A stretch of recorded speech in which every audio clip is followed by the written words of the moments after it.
It is time for Food for Mood with Dr. Judy Wurtman. Judy is the co-author of the Serotonin Power Diet, serotoninpowerdiet.com. Also, Simon Loses His Tummy, her latest book, Before Her Voice Was Still. And Judy is nice enough to join us every Thursday morning. Good morning, Dr. Wurtman. Good morning to both of you. I didn't catch the last part of your conversation. Did it have something to do with PMS, or was that totally irrelevant? Sorry? No, it had everything to do with my computer not behaving the way that it should be, and Marshall giving the time-honored prescription for dealing with that, and me complaining because that was going to interfere with our ability to, well, it's not going to interfere with your ability to communicate, but it would interfere with my ability to follow what you were saying visually. Well, maybe just have a waffle with some maple syrup and and some melted chocolate on top probably would help. Anyway, go ahead. Yes.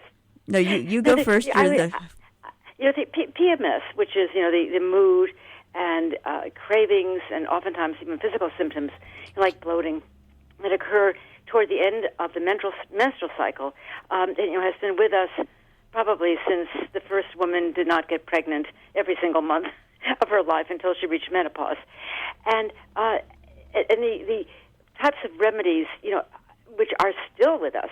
Some of them date back supposedly, thousands of years. Indian remedies, herbal remedies, what have you. All try to deal with these symptoms. And the problem is that the symptoms can be extremely variable, and for many women don't appear every month. They may last for a couple of hours. On 1 month, they may last for 5 or 6 days. Another month, sometimes they appear maybe an hour or so before the woman actually begins to get her period, menses, or sometimes they can start up, as really right after the middle of the month, after she might ovulate. And so there's so much bewilderment and confusion about what to do. And for many centuries, women were sort of discarded. They were not necessarily physically removed from company, but people really avoided them. And in the last century or so, some absolutely drastic and really incredibly imbecilic remedies were offered to try to help the situation. And I was thinking about your computer. I mean, it might be a situation where you, if you had PMS, had a perfectly well-functioning computer, but you simply couldn't figure out how to turn it on. I mean, in some cases, the ability to even focus or remember simple things absolutely disappears. And as the article I sent you describes a situation that happened to me many, many years ago, but I remember it clearly as if it happened yesterday. I had to give a talk in front of a really prestigious scientific organization, and it was a talk on something I'd given, with some modification many times before. And I, got up and started giving my introduction, looked at my first slide, and for the life of me, I could not figure out what I was supposed to say. It was like a eraser had just simply removed all of my information about my own research and my ability to talk about it. And somehow I managed to stumble through. And I remember my husband was in the audience because he often presented papers one after the other, and he said to me, "What happened? What happened to you? Really couldn't understand anything you were talking about." And about 2 hours later, I got my period. And I thought, I had PMS. It just came out like a thunderbolt, hit me on the head. I couldn't think, talk articulately. And then by the next day, even by that evening, I was fine.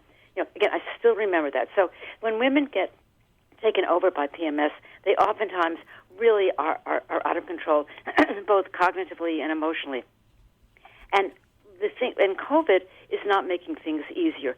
Some of the things that women would normally do would distract themselves, be able to go in some quiet room away from other people in the family so that they could just be by themselves, for exercise, maybe go to a gym, a dance class or something to get rid of some of this extra sort of agitated energy.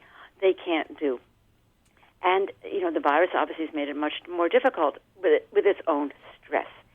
And one of the things, and Jill, we talked about this, but really not that much in terms of PMS.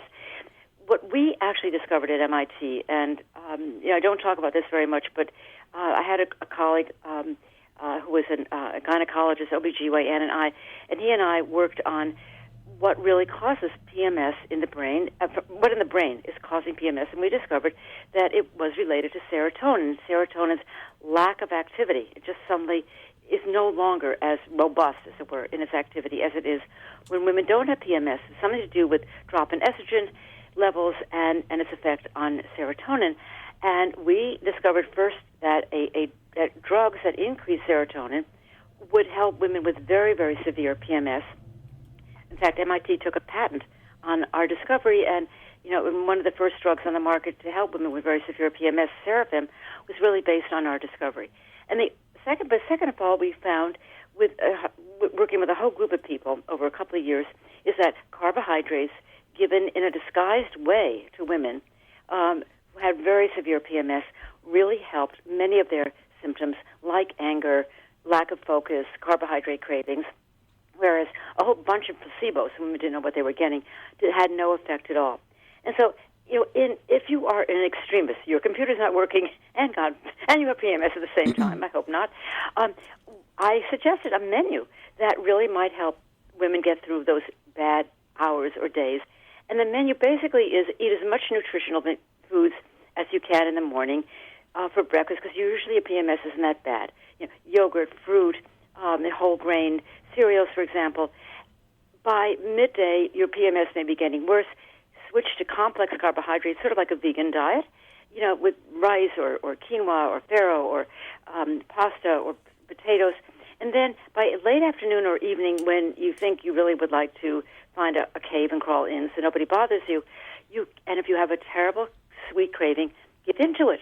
And, you're not going to die of malnutrition if one night your dinner consists of popcorn drenched with hot fudge sauce, the low-calorie, the low-fat kind, or a toaster waffles with maple syrup, or maybe just plain, toast with jam. But something sweet, because that is what your brain is craving, because when you do this, you're going to be making more serotonin. Now, obviously, it's not going to help your computer, but it might help some people out there who, may be suffering from the effects of this monthly change in mood, by tomorrow. So, yeah. So here is my question, because of course it's very good advice. What I am noticing, however, is people's inability to follow very good advice because of what I basically refer to as screen disease over these many years. Forgetting the pandemic, but that just made it worse. Sure. Because people have just gotten stuck in their loops. And so, if you are on a certain diet where this is forbidden, how do you break down the artificial wall between, like, hey, it's what your body needs right now and it's only going to be for a day or two, and the, oh, but I can't eat a carbohydrate, I don't know what. Well, then it's, clearly you're not going to die from PMS, and if you are miserable and everybody around you is miserable and you can't do your job because the lack of serotonin is preventing you from focusing, and your children want to become adopted because they can't stand having you as a parent. Not to mention your coworkers or your entire family, since you're stuck in the house. Okay, then so be it. I mean, you're not. It's not a fatal disease. It will pass, and eventually, when you're old enough, you won't have it anymore. It's called menopause. But fair enough. That's fine. But if you have confidence in the fact that your body might know better than those so-called nutritional gurus who tell you what to eat, if you know your body and you know that when you do give in to yourself and you might have some, dip some popcorn into some hot fudge sauce and you really do feel better, listen to that. If somebody said to you, oh, you shouldn't drink water because it's going to make you bloated, and then you are becoming terribly dehydrated and have all those symptoms of dehydration, and somebody says, you really should drink some water, it would help, and you do and you feel better, you think, wow, I don't care what people say about not drinking water. I'm going to do it. And this is the same thing. And if people don't have the confidence in their body and rather give over its control to somebody who they meet on the internet, who is asking them for money in return for advice, has nothing to do with their particular problem. But what can you do, Jill? It's not going to kill you. It may make people not wish that you weren't around, but you'll get over it until the next month. And then by the next month, maybe you'll think, gee, I should try something different. But the thing about PMS is that for you have many years to practice and try out and experiment with what works. Right. He comes And back and keeps giving you another chance. that's the really good news, and that's a very, I think, adult and appropriate way of looking at it. Yeah. If it doesn't work this month by being on a high-protein, low-carbohydrate diet and eating nothing but bacon fat, fine. Okay. So maybe next month you'll try something different, and if it works, I don't have to convince you. If it works, it works. And if it doesn't work, then don't try it. Don't do it again.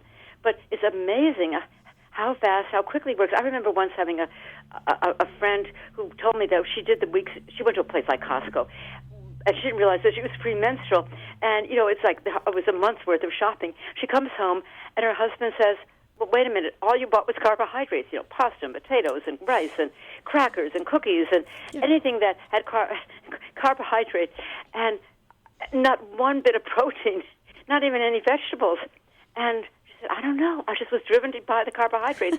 And the next day she got her period, and she realized, I guess that was the takeaway message: don't shop when you're premenstrual, because you may not buy.